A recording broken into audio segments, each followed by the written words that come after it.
네, 그럼 50일 남은 대선 어떤 변수가 남아있는지 또 네거티브 전 속에서 놓치고 있는 건 없는지 정치부 손서영 기자와 짚어보겠습니다. 손 기자, 지금 시점에서 판세는 접전이라고 봐야겠죠? 네, 여론조사마다 1위가 수시로 바뀌고 있어서요. 네. 민주당과 국민의힘 두 당 모두 팽팽하다. 50일 남긴 상황에서 이런 혼전은 없었다. 이런 말들이 나오고 있습니다. 그럼 이런 혼전의 이유 뭐라고 봐야 할까요? 아무래도 복합적일 수밖에 없을 겁니다. 우선 양강 후보 모두 자신과 또 가족을 둘러싼 의혹들이 계속 나오고 있고요. 이 리스크 요인이 완전히 해소되지 않고 있습니다. 그러니 2030 세대나 여성 그리고 중도층의 상당수가 아직 고심하는 변동성이 높은 상황입니다.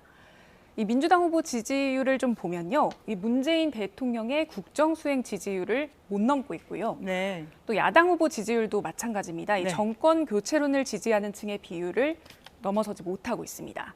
이렇게 여론조사들이 좀 들쑥날쑥하긴 해도 이 추이는 이어지고 있는 상황입니다.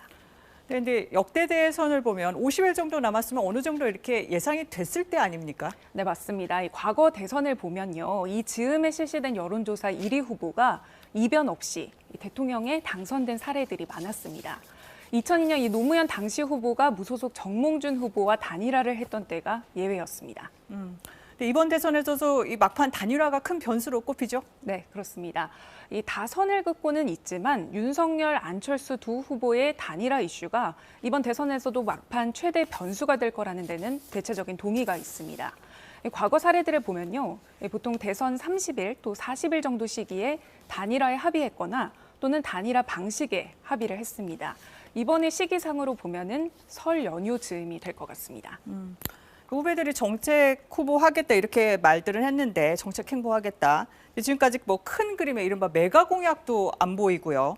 또 후보들이 우리 사회의 미래에 대한 이 치열한 고민을 꺼내놓고 있느냐, 이 부분도 좀 의문입니다. 네, 그렇습니다. 이 지난 두 번의 대선만 봐도요, 이 후보들에게는 각각 경제 민주화나 적폐 청산 같은 어쩌면 이 상대 진영에는 조금 논쟁적일 수 있지만 분명한 의제가 있었습니다.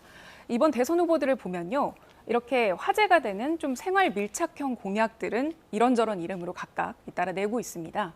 그러나 유권자들의 이 선택 기준이 될 메가 공약이나 지금 사회에 대한 고민을 담은 이 후보만의 비전과 의제가 또렷하지 않다는 지적이 나오고 있습니다. 네, 50일 짧지 않습니다. 유권자들에게 보다 분명한 의제와 비전을 제시하는 시간이 되어야겠습니다. 손소영 기자 잘 들었습니다.